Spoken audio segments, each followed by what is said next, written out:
Motivation. What is it that motivates you? It's important to know. It's important to think about. What motivates this Ford 550 is a 6.0. And if you know anything about the 6.0s, they have a litany of issues.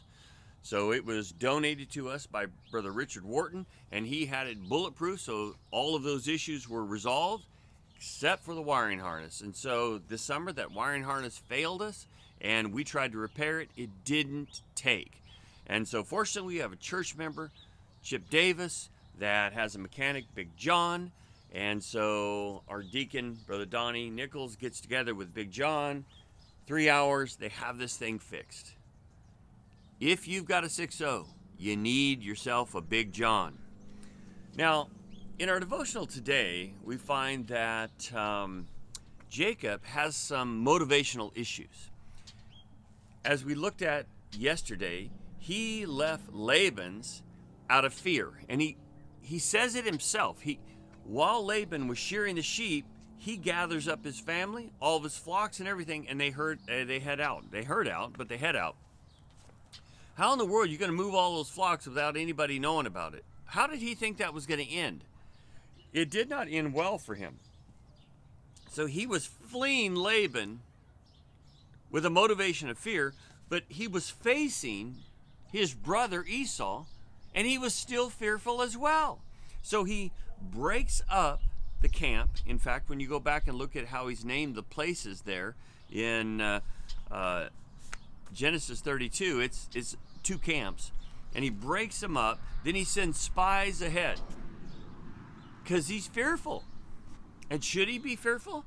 Yes, because his past practice put him in a situation to where there's strife.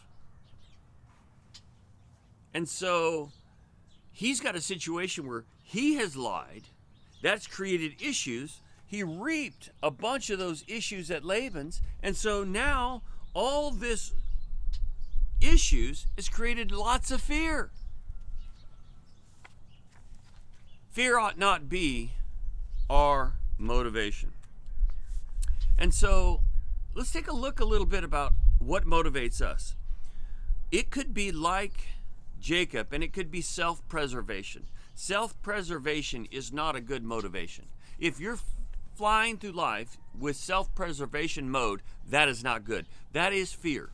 It also could be the opposite, where it's self-elevation. And we see a tremendous amount of that today, where people are motivated to do what they do so that they can get the accolades. That's not good. What is the better way? Well, the better way of motivation is simply inspiration. And this is really, really key. And if you're a Christian and I say inspiration, you immediately go to the Word of God. You think about the Word of God. And if you are being motivated because you're inspired, meaning there is a bigger cause, something larger than you that you are living for, man, I tell you what, you don't even have to set an alarm in the morning. You'll get up.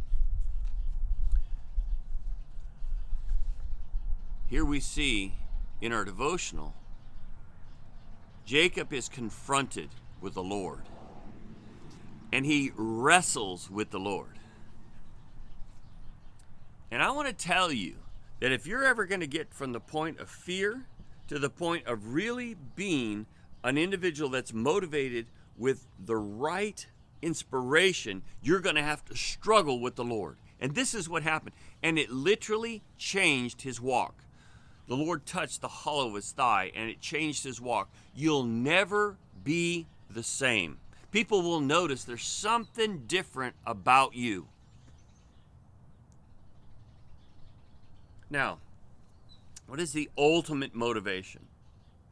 Well, the ultimate motivation is found not only in the Word of God, but in the very life of Jesus Christ, in probably one of the most well-known verses of all times. If you've ever watched a football game that's been televised, you've seen John 3:16.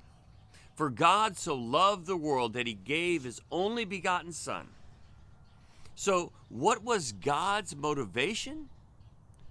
Love. So for God so loved the world that he sacrificed, he gave. His motivation was love. So the greatest motivation of all time is love. When you look at the world today, and it seems that politics has just overshadowed everything. Everything has become political. Do you see love in that realm? What do you see? That's something to think about. Because if you see the opposite of that, then that's not from God. And that's not a higher motivation. And that may be a motivation that is either self-elevation or self-preservation, but I guarantee you it hasn't been motivated from inspiration.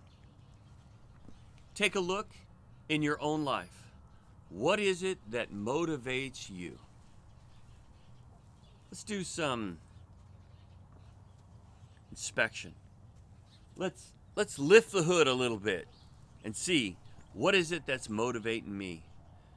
And if I've got a heart that where things aren't right, then maybe I need to have the master mechanic come in and take care of what I have.